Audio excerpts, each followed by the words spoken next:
Hi there. In this video, we'll take a look at how you can embellish your digital art prints using an acrylic gel medium.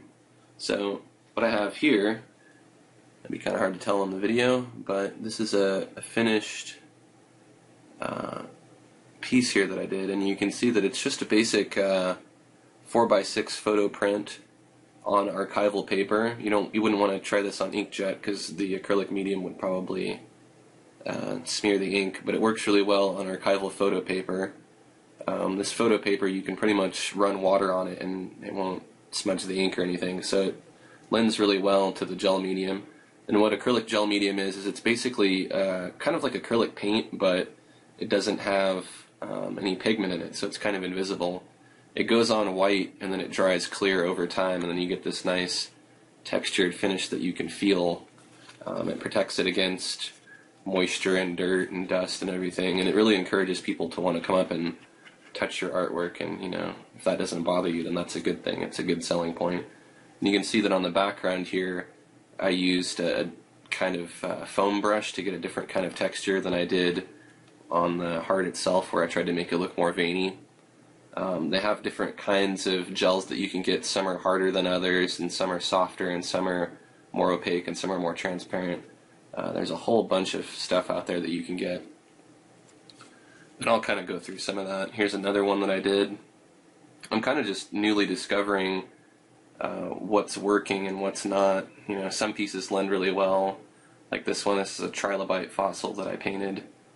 It's a good size and it lends well to having different kinds of texture. I did one kind of gel and one kind of texture surrounding it, and then on the actual fossil itself, it's kind of raised and kind of elevated. It's really something you kind of have to see in person to get a feel for it, but it's really pretty cool. So I'll show you kind of briefly here what it takes to do this and how you can do it. First of all, you need your gel medium here, and this is the brand I've been using called Golden. There's a really good craft store in Seattle where I live where you can get this stuff for pretty cheap. One of these jars here will last you quite a while. I've got 3 because I've got some different kinds. You'll see there's this one's soft gel gloss, so it's going to be really glossy and really shiny, but the texture will be really soft and smooth. And then I've got regular gel gloss. I'm kind of experimenting with different kinds here to see what I like. Regular gel gloss is a little bit harder and it holds higher peaks.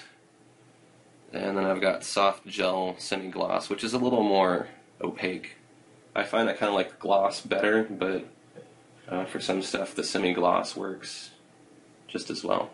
So you get this stuff, and then really all you have to do is just kind of apply it. You can put it on pretty much anything. What I did is I went and I got some different brushes. Since I'm working pretty small, I wanted some small brushes. So I've got just some cheapo brushes that I got from the art supply store.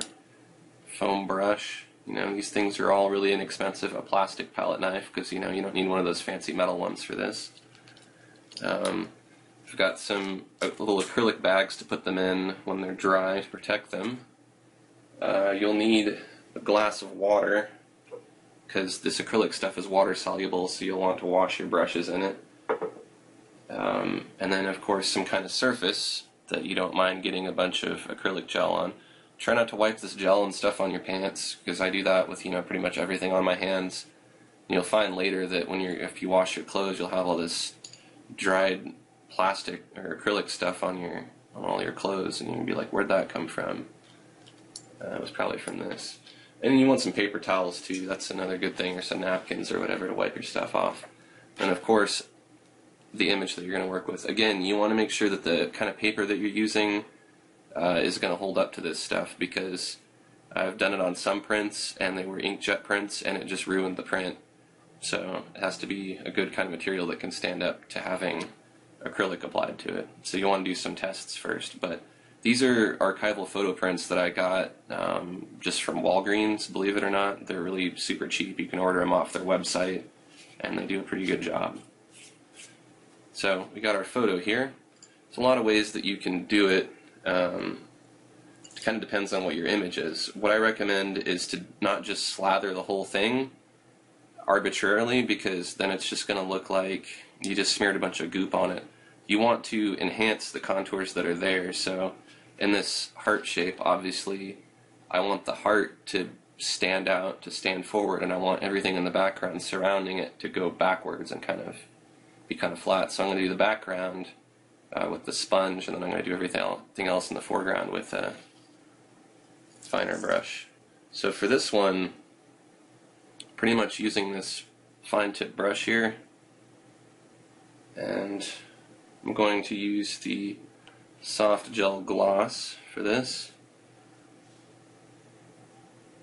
And I won't paint in this whole thing because it takes quite a while, but I'll kind of show you up close what I'm doing here. I'm just kind of going in and filling in up to the edge and kind of smudging this stuff around. You can do it as thick as you want. What you want to do is you want to pick little areas. See, I've got this little area here on the heart. I'm just going to do that area first and then make my way around to some other areas, because if you just smudge it over the whole thing, since this stuff is kind of white and you can't see through it, if you put too much on, you're not going to be able to see where all of your shapes and your contours are. So it's going to be impossible. You kind of have to go one area to another and just fill it in. You can see it goes on kind of white, but it'll turn clear. If you wanted to do like some of these veins here, there's kind of a trick. You want to get a bunch of this gel on the tip of a fine brush, and then you take it and you just let it kind of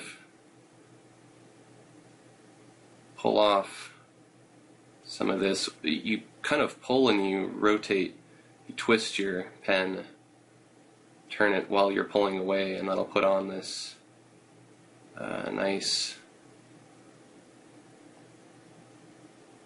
little long piece here. So there's a lot of brush technique that goes into this. You really can't just paint it on like, like a monkey or something and just slather it on there. You really have to kind of paint over your painting and do the brush strokes in the same direction that the brush strokes were done in the digital painting. Or, if there weren't brush strokes, then you would have to find a way to follow the contours that are there. So that's working with a fine brush. And then with, if you want to get a different kind of texture, you can use a foam brush. And you want to use just a little bit. You don't want to go too far. And kind of dab on a little bit here and there to spread it out. And what I do is I just kind of tap over the whole thing. Let's move this. Tap until I start to get this good even texture, and it's one of these foam brushes. Since it has this chisel tip, it makes it pretty easy to just get in here and get in these tight corners.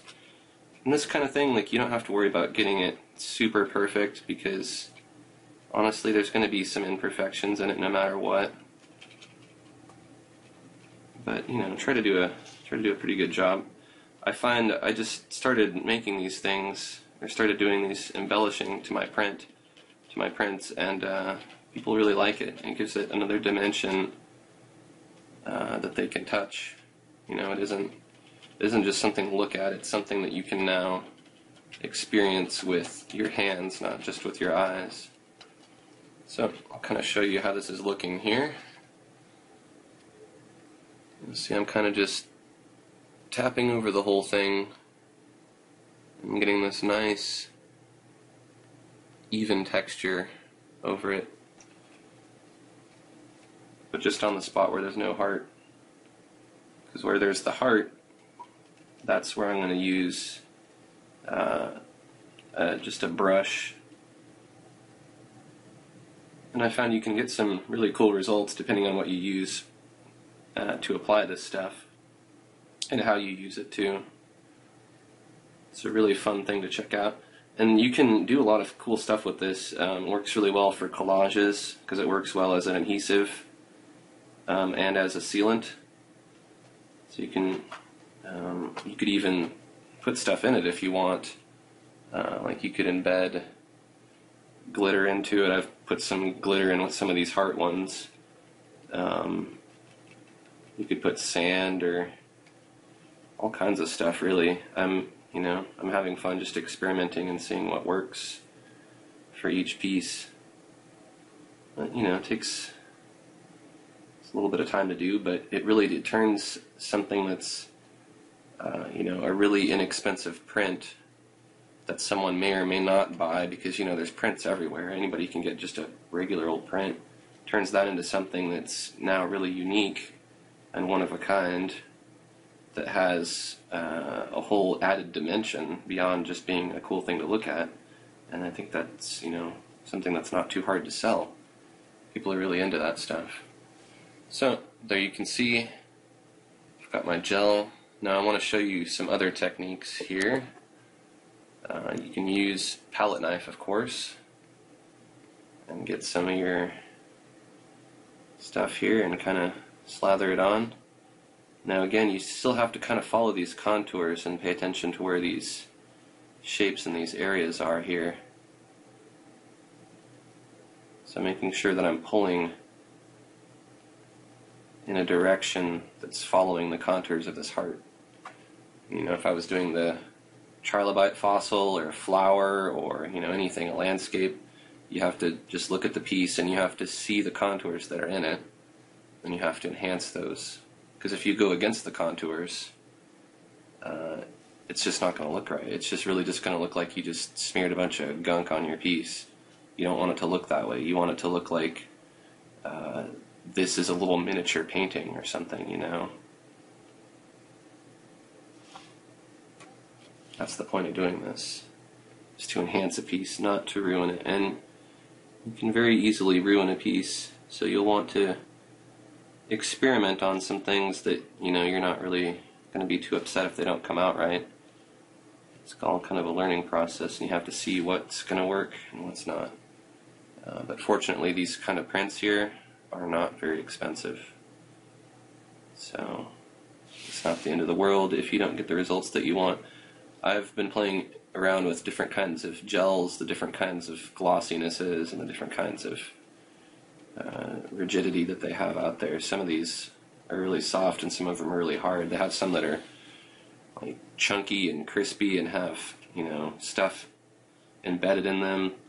You can scratch a little bit with the palette knife, but I found that if you scratch too hard, you're going to scuff your print, so you gotta watch out for that. You want to be kind of gentle with these. So now here's a really cool trick. I've kind of slathered this, gotten a good even coat over the heart here. Now what I'm going to do is I'm going to get a little more, a little extra gel here, and I'm going to push down flat with my palette knife and pull up. And you'll see what that does if you do it right. It makes these fractals. See those vein shapes?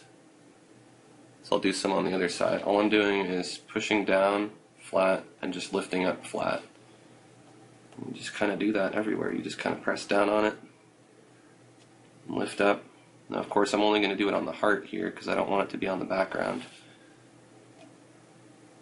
You get some really cool veins. The more gel that you have on your palette knife, the thicker the veins are going to be. So if you want thin veins, you want less gel, and if you want thick veins, you want more gel on your knife when you're pressing down. And I want a little bit of both in this case. And I'll show you up close what that looks like. The whole thing's got veins all over it. And again, this stuff is going to dry clear, so when it dries clear, it will look like this. So you won't see all that white stuff, you'll just only see these really cool, awesome veins that are shiny, and then the background will be dull and kind of sandy. It feels kind of like sandpaper. But again, you can really touch this. You can feel all of these veins. So what I did is I went along all these veins and I made these the most elevated areas in the piece, and that way they stand out more. On this one I'm not going to worry about it. This is just going to be an example piece for this video, so I'm going to call this one good. But have fun applying this to your work. Again, this stuff is water-based, so all you have to do is just take your stuff and rinse it off with water. Be careful not to wipe it on your clothes because it stays there kind of permanently. But it's a really fun thing to check out. So have fun with that and stay tuned for my next video. Thanks for watching.